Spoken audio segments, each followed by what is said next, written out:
নামাজের কেন পার্থক্য হচ্ছে এবং সমস্ত আল্লাহ কোরআন এক হলে হাদিস এক হলেও বা শুধু যদি কোরআনই এক হয় তারপরেও আপনাকে আমি দেখিয়ে দিতে পারবো আপনার বুঝ আলাদা, মাসুম ভাইয়ের বুঝ আলাদা, মাসুদুর রহমান সাহেবের বুঝ আলাদা।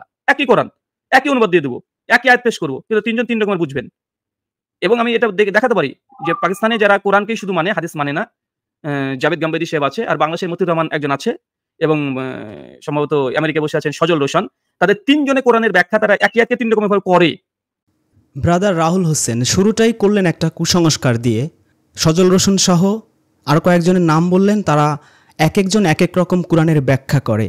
ব্রাদার রাহুল হোসেনের মতো যারা হাদিস অনুসারী, কোরআন মানে না বা কোরআনকে ওভারটেক করে হাদিসকে উপরে নিয়ে যায়, তাদের আসল প্রবলেমটাই হচ্ছে এই ব্যাখ্যা নিয়ে, তাফসির নিয়ে। যুগে যুগে তাওরাতের অনুসারী, ইঞ্জিলের অনুসারী, জাবুরের অনুসারী, কোরআনের অনুসারী সবাই পথভ্রষ্ট হয়েছে এই ব্যাখ্যা করতে গিয়ে। রাসূলদের কাজ তো ব্যাখ্যা করা না।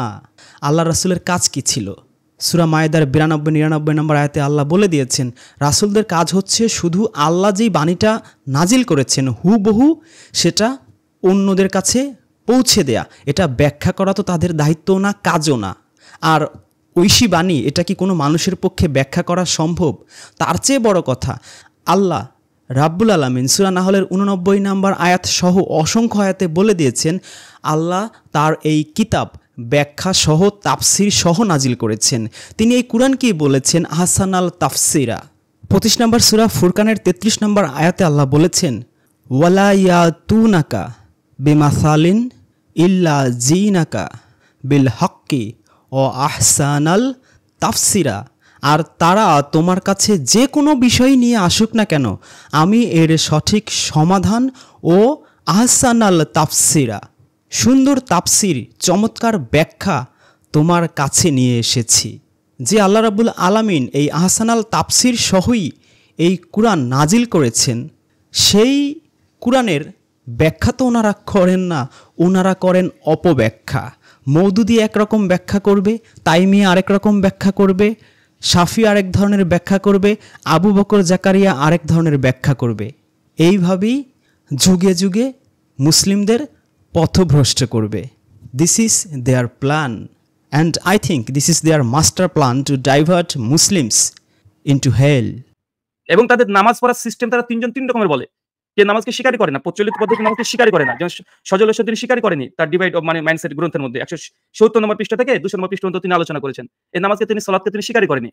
এরপর বললেন নামাজ পড়ার সিস্টেম তারা তিনজন তিন রকম বলে। আচ্ছা ব্রাদার রাহুল সাহেব, আপনাদের নামাজ পড়ার সিস্টেম চারজন চার রকম কেন বলেন?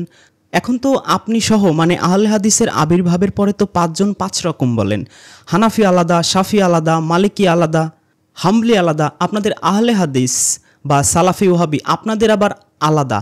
এই যে 4 রকম এক্সিস্ট ছিল মাঝহাবপন্থী, তারপরে আপনারা নতুন করে আবিষ্কার করেছেন আবার সহি বুখারি, সহি মুসলিম ঘেটে ঘেটে 5 রকম কেন নামাজের সিস্টেম? কেন 1250 সালের দিকে মামলুক সুলতান এসে আপনাদের এই 4 মাঝহাবের দলাদলি মারামারিতে অতিষ্ঠ হয়ে কাবা ঘরকে 4 ভাগ করে দিয়েছিলেন? কেন এক দল নামাজ পড়লে আরেক দল হাসাহাসি করতেন, টিটকিরি করতেন এবং বলতেন যে শাফি তোমাদের তো নামাজ হয় না, তোমরা দুর্বল হাদিসের উপর আমল করে নামাজের পদ্ধতি দাঁড় করিয়েছ? এইভাবে কেন 600 বছর চলে গেল? কেন 600 বছর পরে বর্তমান সৌদি পরিবার যখন রাষ্ট্র ক্ষমতায় আসলো, তারা এক আজানে, এক সিস্টেমে, এক ইমামের অধীনে নামাজ চালু করলো? তারপরও তারা এই বিভেদ দূর করতে পারল না? কেন মক্কায়, মদিনায় এখনও ইমাম যেভাবে নামাজ পড়ে সব মুসল্লি একই পদ্ধতিতে নামাজ পড়ে না? কেন কেউ বুকে হাত বাঁধে, কেন কেউ পেটে হাত বাঁধে, কেন কেউ বুক আর পেটের মাঝখানে হাত বাঁধে, কেন কেউ মালিকি মাযহাবের মতো হাত ছেড়ে দিয়ে নামাজ পড়ে? কেন? আল্লাহর রাসূল কি ফজরে, জোহরে, মাগরিবে, এশারে এক এক ওয়াক্তে এক এক পদ্ধতিতে নামাজ পড়া শিখিয়েছেন? ফজরে বুকে হাত বেঁধেছেন, জোহরে পেটে হাত বেঁধেছেন, মাগরিবে হাত ছেড়ে দিয়েছেন, এশারের সময় বুক আর পেটের মাঝখানে নামাজ পড়েছেন। কেন শুধু হাত বাঁধা এই একটা পদ্ধতি আপনারা এই 1300 বছর ধরে এত কুরআন হাদিস রিসার্চ করে বের করতে পারলেন না সঠিক আসলে কোনটা? আপনি এসেছেন সজল রোশন কে কে আছে তারা নামাজ ঠিকমতো পড়ে কি পড়ে না, কিভাবে পড়বে আপনি বলুন? নামাজ কি কুরআনে আছে না সালাত আছে? সালাত কি আপনি জানেন? জানেন না। আপনি যদি এত হাদিস গবেষক হয়ে থাকেন, এত হাদিসের পণ্ডিত হয়ে থাকেন, আপনার প্রতি চ্যালেঞ্জ, আপনি একটা মাত্র সহি হাদিস দেখাবেন, একটা মাত্র। আপনাদের তো 60-70 লক্ষ হাদিস আছে, মাত্র একটা সহি হাদিস দেখাবেন যেখানে নামাজের শুরু থেকে শেষ পর্যন্ত স্টেপ বাই স্টেপ সব বলা আছে। যদি একটা হাদিস দেখাতে পারেন, কানে ধরে নিজে ভিডিও করে সেই ভিডিও ইউটিউবে আপলোড দেব। একটা মাত্র হাদিস দেখাতে পারলে কানে ধরে 100 বার উঠবস করার সেই ভিডিও এই ইউটিউব চ্যানেলে আপলোড দেওয়া হবে। আপনি শুধুমাত্র একটা হাদিস দেখাবেন যেখানে শুরু থেকে শেষ পর্যন্ত নামাজের প্রত্যেকটা স্টেপ বর্ণনা করা আছে। ঠিক আছে, কিন্তু বাংলাদেশের যে মানে শুধু কোরআন মানার দাবিদার, হাদিস মানেন না, আপনাদের মতো দাবি করে, কিন্তু ও আবার এই সালাতকে তারা বিশ্বাস করে। পাকিস্তানের জাভেদ গাম্বিদি আছে, এই সালাতকে তারা বিশ্বাস করে। তো এগুলো আপনাকে শুধু কোরআন যারা মানে, শুধু কোরআন যারা মানে তাদের মধ্যে আমি এরকম ভেদাভেদ, ইখতিলাফ, মতভেদ, মতপার্থক্য কয়েকশো আমি দেখাতে পারবো। শুধু কোরআন মানতো তারা দাবি করেছে, এবং পাকিস্তানে এই গ্রুপ অনেকগুলো আছে। আমি সেদিকে যেতে চাচ্ছি না। পাকিস্তানে এরকম অনেক গ্রুপ আছে, কি বুঝালেন এই কথা দিয়ে? পাকিস্তানে, বাংলাদেশে অনেক গ্রুপ আছে মানে কি? মানে আপনার সুন্নির কোনো গ্রুপ নাই? এই সুন্নি, এই আহলে হাদিস কবে উৎপত্তি হয়েছে, জন্ম হয়েছে কবে? আলবানী সাহেবের জন্ম কবে? তার আগে মানুষ কি মানত? 1 নাম্বার 2, হাদিস মানার পরেও আপনাদের মধ্যে কেন এত দলাদলি, এত ঝগড়াঝাটি?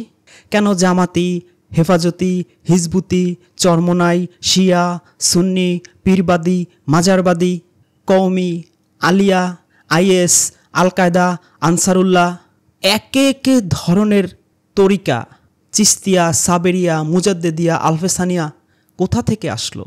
এত দলাদলি কে বানালো? আপনাদের এই দলাদলিতে অতিষ্ঠ হয়ে সাধারণ মানুষ অর্ধ উন্মাদ হয়ে যে বাধ্য হয়েছে আল্লাহর রজ্জুর দিকে ফিরে আসতে, সেটা কেন বলেন না?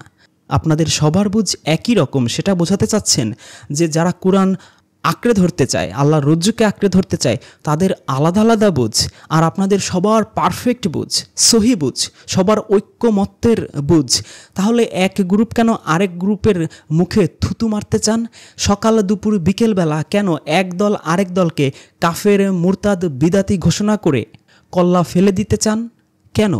এত লক্ষ হাদিসের পণ্ডিত আপনারা, আপনাদের বুঝ কেন ৭৮,০০০ পদ্ধতির?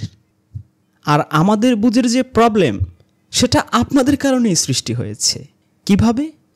কারণ আমরা শূন্য থেকে শুরু করেছি। ব্রেনের মধ্যে আপনারা যে শত শত বছর ধরে যে লাহুয়াল হাদিসের জঞ্জাল আমাদের মাথায় ঢুকিয়ে দিয়েছেন, সেটা পুরোপুরি ডিলিট করে নতুন করে শুরু করতে আমাদের জান বের হয়ে গেছে। আপনাদের ওই লাহুয়াল হাদিসের প্রভাব এখনও ব্রেনের মধ্যে ভাইরাস আকারে টুকটাক রয়ে গিয়েছে। এ কারণেই হয়তো কয়েকজনের মধ্যে মতের অমিল হচ্ছে। যেদিন পুরোপুরি এই ভাইরাসগুলো ডিলিট হয়ে যাবে লাহুয়াল হাদিসের, সেদিন দেখবেন সবার বুঝ একরকম হয়ে গিয়েছে। আর বুঝ তো ইম্পর্টেন্ট না। আল্লাহ তো এটা বুঝে পিএইচডি গবেষণা করতে বলেনি। আল্লাহ বলেছে সৎ কাজে, নেক আমলে তোমরা প্রতিযোগিতা করো।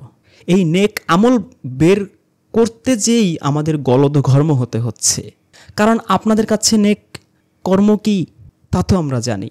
দাড়ি রাখা, টুপি পরা, লাউ খাওয়া, খেজুর খাওয়া, জুব্বা পরা, মেসওয়াক করা, লজ্জায় স্থানে ঢিলা কুলুক রেখে 40 কদম টুকুর টুকুর টুকুর টুকুর করে হাঁটা, এগুলো তো আমাদের কাছে নেক আমল না।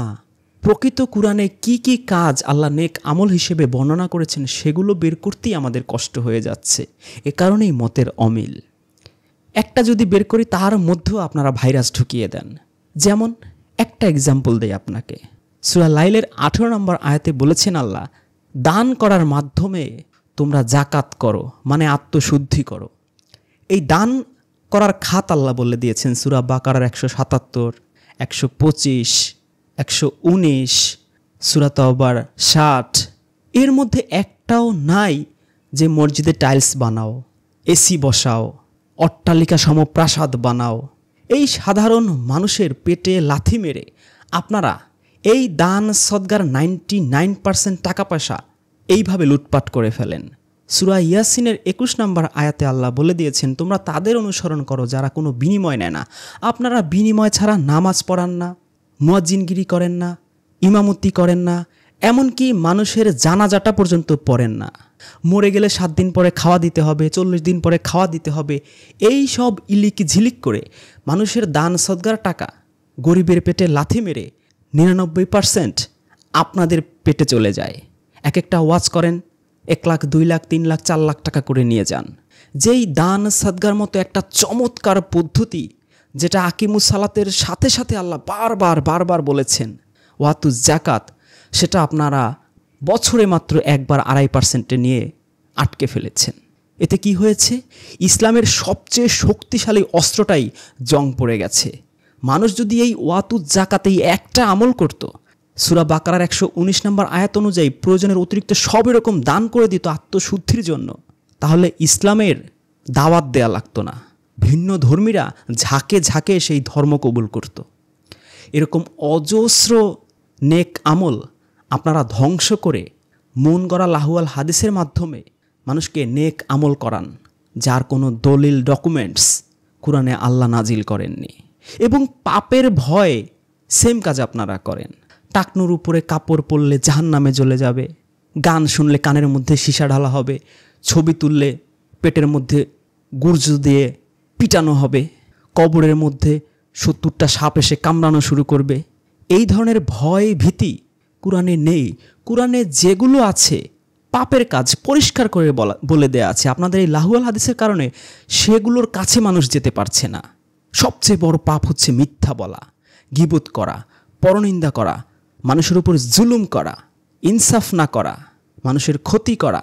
এগুলো ঢেকে আপনারা ইবাদত বলতে কয়েকটা রিচুয়ালের মধ্যে ঢুকিয়ে দিয়েছেন। এজন্য মানুষ প্রশ্ন করে, হুজুর আমি তো ঘুষ খাই, আমি তো সুদ খাই, আমার ইবাদত কি কবুল হবে? ওই বোকা জানেই না ওই যে হালাল রুজি করা, অন্যের উপর জুলুম না করে টাকা উপার্জন করা, এটাই তোর জন্য সবচেয়ে বড় ইবাদত। ও তো মনে করে ওর জন্য লাউ খাওয়া হচ্ছে ইবাদত, খেজুর খাওয়া হচ্ছে ইবাদত, মেসক করা হচ্ছে ইবাদত। এই যে ও একটা বিভ্রান্তির মধ্যে পড়ে গিয়েছে, এই বিভ্রান্তি থেকে ওঠাতেই আমাদের জান বের হয়ে যাচ্ছে। ও নেক আমল আর বদ আমল কুরআনে যা আছে তার চেয়ে 1000 লক্ষ মাইল দূরে সরে গিয়েছে আপনাদের এই লাহুয়াল হাদিসের ভাইরাসের কারণে। যদি প্রকৃত কুরআনের নেক আমল আর বদ আমলগুলা বেশি না, এই মুসলিমদের মাত্র 5% মুসলিমও অনুসরণ করত, এই পৃথিবীটাই জান্নাত হয়ে যেত। এবং অল্প কয়েক বছরের মধ্যে ঝাঁকে ঝাঁকে মানুষ ইসলাম ধর্ম গ্রহণ করত। কিন্তু আপনাদের কারণে ইসলামের নাম শুনলে মানুষ আতঙ্কগ্রস্ত হয়ে যায়। গাজোয়া হিন্দ করব, পিটায় ফেলবো, মেরে ফেলবো, তলোয়ার দিয়ে যুদ্ধ করে খিলাফত কায়েম করব, জিজিয়া করা আদায় করব, বোরখা না পড়লে জেলে ঢুকিয়ে দেব, পাথর মেরে হত্যা করে দেব। কোথায় পেয়েছেন এগুলো? কোথায়? কুরআনের কোন আয়াতে আছে? ইসলামটাকে একটা আতঙ্কের ধর্ম বানিয়ে ফেলেছেন আপনারা।